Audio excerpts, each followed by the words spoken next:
A father stood at an airport gate, clutching the hands of his 7-year-old twins. Within 60 seconds, he would be accused of child trafficking. Within 24 hours, an airline would lose a $1.2 billion deal. And it all began with one cruel word: denied. Before we dive deeper, let us know in the comments where you're watching from. We'd love to hear from you, and don't forget to hit that subscribe button so you never miss any of our upcoming videos. Jonathan Reed was one of America's most celebrated innovators, a man whose name belonged on skyscrapers, not baggage claim tickets. His 2 children, Ella and Ethan, were his greatest pride. He booked them first-class seats on a major carrier's flight from New York to Los Angeles, intending to finally give them a memory beyond the boardroom. But at gate 27, like a switch flipped, that plan was crushed. The lead gate agent glared at their passports, then at their faces. She refused to believe Jonathan was their father. In front of dozens of strangers, she refused to let the twins board. Tears welled in Ella's eyes. Ethan's lip quivered. A man of power froze. That one moment changed everything. Who is Daniel Cross? The billionaire father whose name alone could shift markets, close deals, and command respect from boardrooms stretching from New York to Silicon Valley. How could a man of such stature, a man who built an empire from the ground up, be reduced to helpless fury in front of a crowded airport gate? More importantly, why would a single gate agent, armed with nothing but authority behind a counter, look into the tear-filled eyes of Ella and Ethan and refuse them entry to a flight they were rightfully ticketed to board? Was it suspicion? Was it prejudice? Or was it something far deeper, something systemic, that ignited a storm capable of toppling a billion-dollar contract in less than 24 hours? These are the questions that rippled far beyond Gate 27, sending shockwaves through the airline industry and the financial world alike. By the end of this story, you'll see how karma doesn't knock, it crashes down with a force that no corporation can outrun. But first, you need to understand the man behind the rage. Daniel Cross wasn't simply another billionaire with wealth and influence. He was a father who, in that moment, saw the innocence of his children stripped away by a single word: denied. And that denial would set into motion consequences the airline never imagined. Daniel Cross was more than just another name in the Fortune 500. He was the founder and CEO of Crosstech Industries, a company that redefined aerospace innovation and reshaped the way America thought about advanced technology. When newspapers wrote about him, they called him a visionary. When competitors spoke his name, it was often with equal parts envy and respect. His empire stretched across continents, yet for all his power, Daniel's life had been marked by one tragedy that no wealth could soften. 3 years earlier, his wife Claire passed away after a sudden illness. Overnight, the titan of industry became a widower, left with the responsibility of raising their 7-year-old twins, Ethan and Emily, alone. From that moment, the children became his anchor. To the outside world, Daniel Cross was a billionaire with influence beyond measure. But behind closed doors, he was just a father, relearning how to tuck his children into bed, how to braid Emily's hair, how to comfort Ethan during thunderstorms. This vacation was more than a trip. It was a milestone. It was the first time since Claire's death that Daniel dared to imagine a just us moment, a chance for the 3 of them to step away from board meetings, skyscraper offices, and flashing headlines. He booked first-class seats not for the luxury, but to give his children an experience filled with joy rather than grief. From his penthouse in Manhattan, filled with family photos alongside framed magazine covers featuring his face, Daniel carefully planned their getaway. Every detail mattered because this wasn't about business, it was about rebuilding a family. Yet for all his careful planning, for all the control he exerted over contracts worth billions, there was one thing Daniel Cross could not control. No amount of money, no empire, no legacy could shield him from what was about to happen at Gate 27. And in that moment, the billionaire would come face to face with a cruelty that not even his fortune could fight. It was a Friday evening at JFK International Airport, the terminal humming with the restless noise of travelers rushing to catch their flights. Daniel Cross stood tall at Gate 27, dressed not in the commanding suit of a billionaire executive, but in a simple button-down and jeans holding the hands of his twins, Ethan and Emily. To anyone passing by, they looked like what they were, a father taking his children on a long-awaited vacation. But to Brenda Holt, the gate agent working the counter that night, they looked like something else entirely. When Daniel presented their boarding passes and passports, Brenda's eyes lingered far too long on the children's faces. Then she asked a question that sliced through the noise of the terminal like a blade. "Are you their legal guardian?" The words were sharp, heavy with doubt, and the crowd standing behind them fell into uneasy silence. Daniel's brow furrowed. "I'm their father," he replied, steady but firm. Brenda's lips pursed. She glanced again at Ethan and Emily, their small hands clutching his. "They don't look like your children," she said, her voice rising just enough for others in line to hear.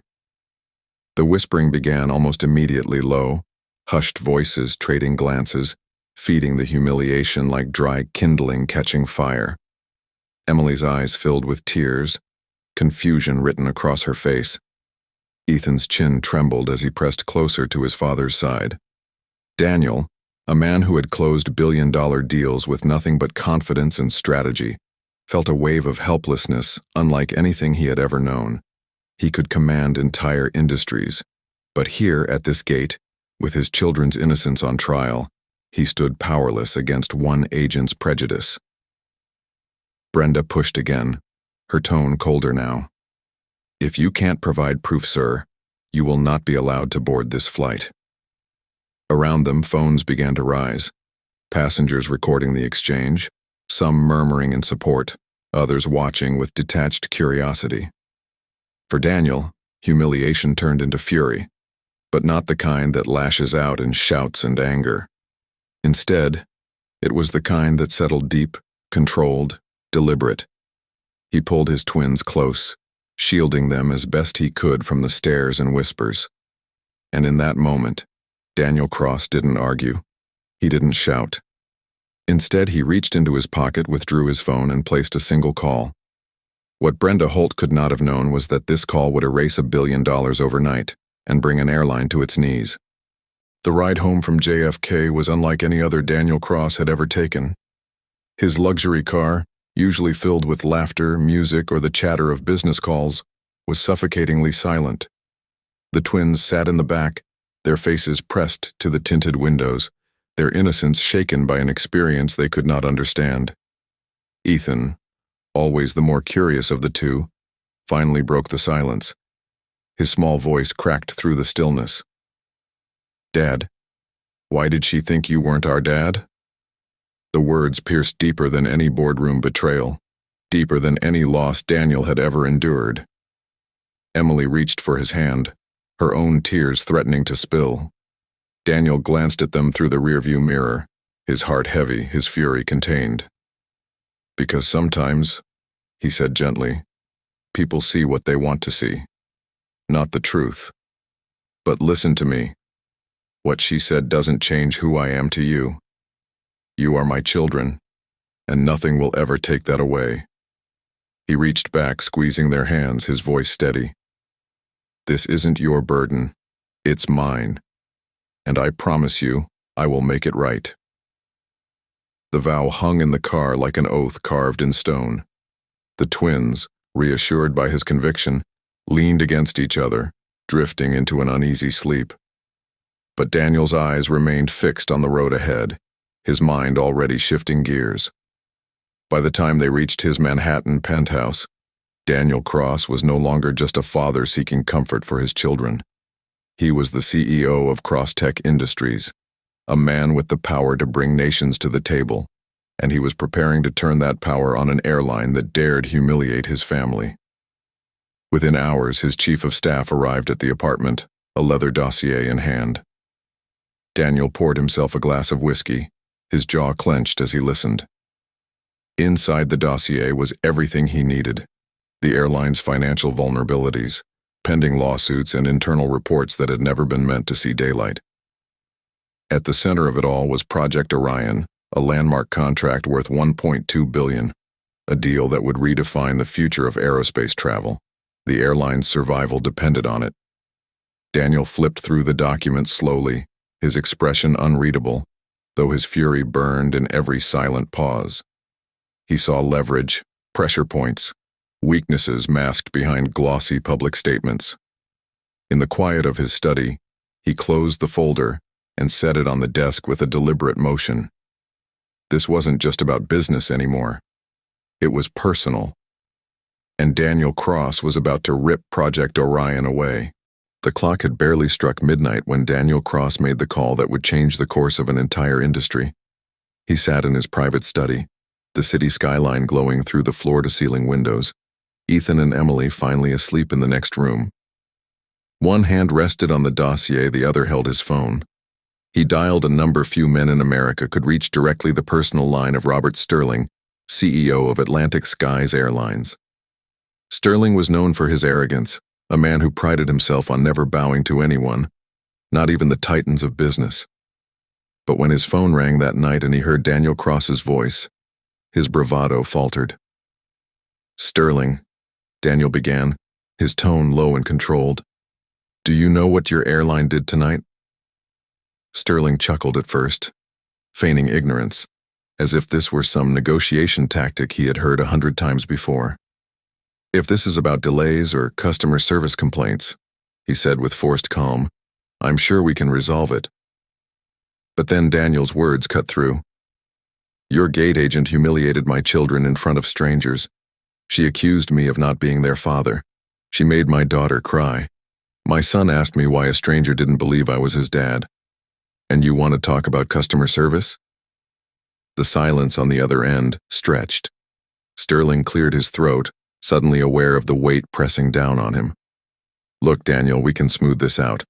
I'll issue an apology, fire whoever was responsible. There's no need to."